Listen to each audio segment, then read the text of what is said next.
Magandang umaga mga katresyor.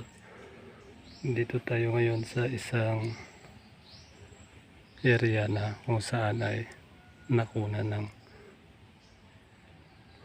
nasa loob lang ng bato nakuha. Ito yung sign mga katresyor. Yan o. Parang upuan na bangko. Tapos triangle yung likuran, yung parang sa likod ng upuan. Tapos may dot. Isa ay itong enclosed symbol. Yan o, C na may dot.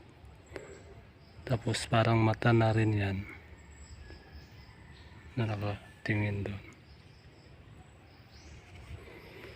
Ito naman ay yung paa. Ito mga katresyor, paa yan o, na pahaba. Ibig sabihin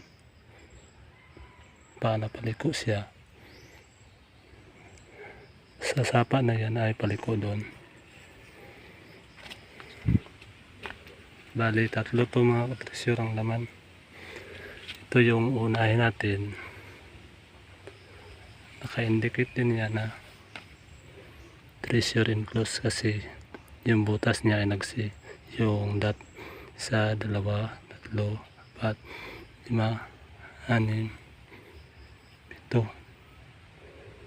patungo doon, at may dot dito, nagsi rin siya.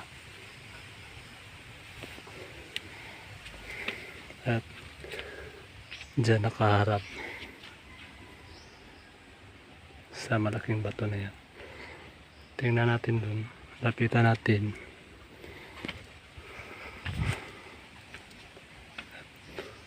Anong sign dito?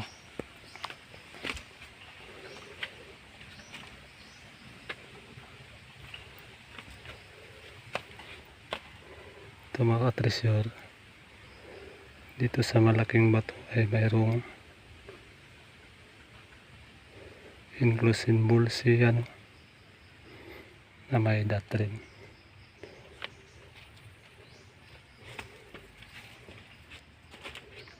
Sa gilid naman niya doon, yung C enclosed ay mayroong tatlong hole o dot. Tapos dito lang yung nakunan mga katresyor. Yan o,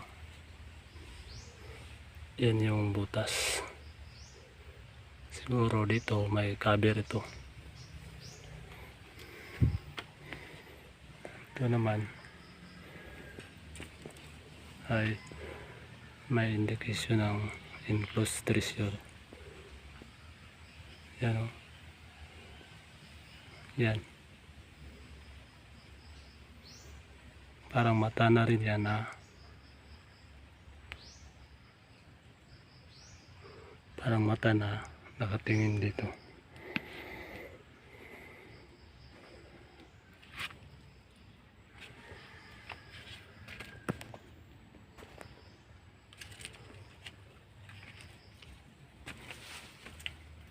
Yan lang mga katresyor.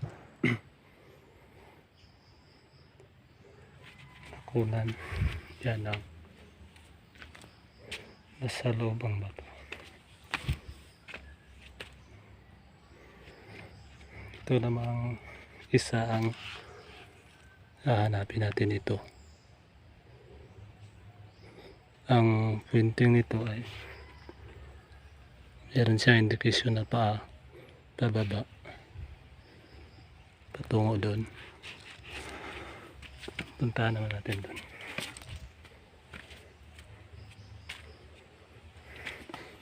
Kung saan ito yung pangalawang bato na nakunan din. Yan o, napakalinis mga katresyor. Siguro ito ay may cover dito. Tapos sa gilid yan o, napakalalim, malinis, kapakalinis ng butas. So tama yung sign mga katreasure. Nahanap natin yung dalawa. Ito nahanap na. Yan ang pointing niya patungo doon sa pangalawang bato na nakunan. Ito naman yung indication na pababa pa. Yan, hakbang daw, nasa malapit kasi maliliit lang na pa patungo naman doon. At ito ay nahanap natin sa harap lang niya mismo, sa malaking bato na yan ay nakunan din. Ito naman yung panghanapin natin, patungo siya doon kasi nakapaliko yung pagkagawa niya. Galing dito mga katreasure. Siguro may counter dyan, titingnan natin. Yung paa naman ang hanapin natin.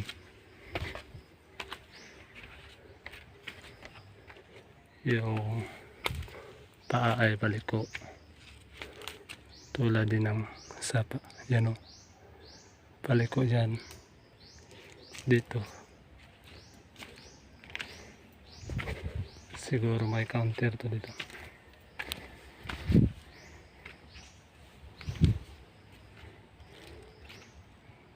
Ito yung counter niya mga katreasure. Parang upuan din. Yan o, napakalinis. Cut yan na bato. Pag ganyan, printing yan. Ito yung guhit niya ang susundin. Saan siya nakaturo ay doon. Tara, punta natin doon.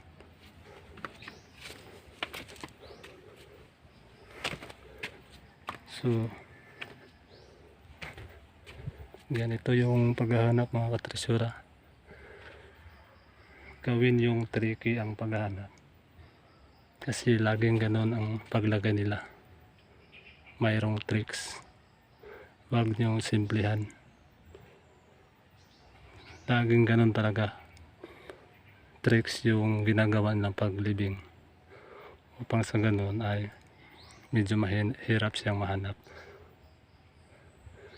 Yan, may diamond symbol, cut na bato yan o, napakalinis. At doon nakaharap, palatandaan din yan. Yung upuan ay doon, tuwirin natin yung guhit niya patungo doon.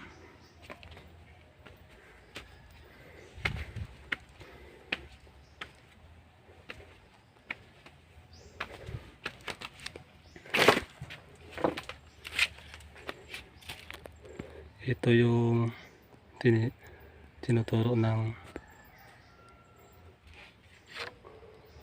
upuan doon mga katreasure. Nakalagay dito ay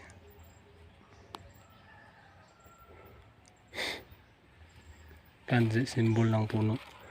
Yan o, yan yung guhit, yung sanga, tapos ito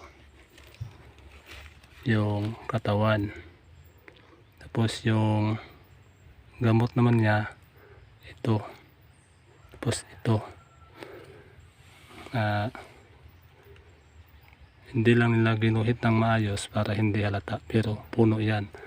Yan yung sanga, ito yung katawan, ito yung ugat. Sa kanji, tatlo yun.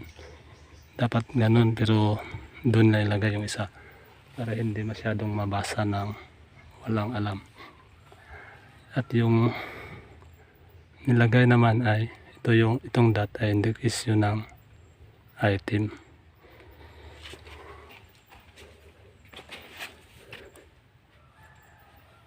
Ito naman yung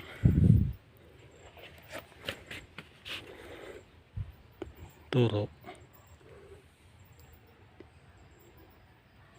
Ito yung cut na batot na turo papunta doon kung saan merong lumang tugas. Tara punta natin doon.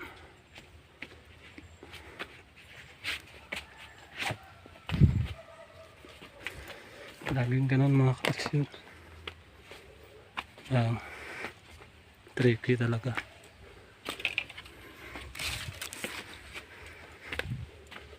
Dating dito mga katresiper ay mayroong lumang tugas yan. Lumang puno yan. So tama dong basa natin doon sa kanji symbol ng puno. So dito ka na ngayon locate kasi ito na yung puno na tinutukoy doon. Malamang nandito lang sa paligid yung inilagay. So ganun mga katrisyo, dapat gawin yung tricky ang paghahanap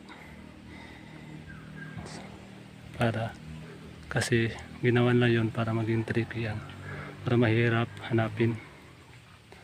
So yun lang mga katresyor, maraming salamat sa inyong panonood. Sana po ay mag-subscribe kayo sa aking channel pang maging updated kayo sa mga ibabahagi kong video. Salamat po at happy treasure sa ating lahat.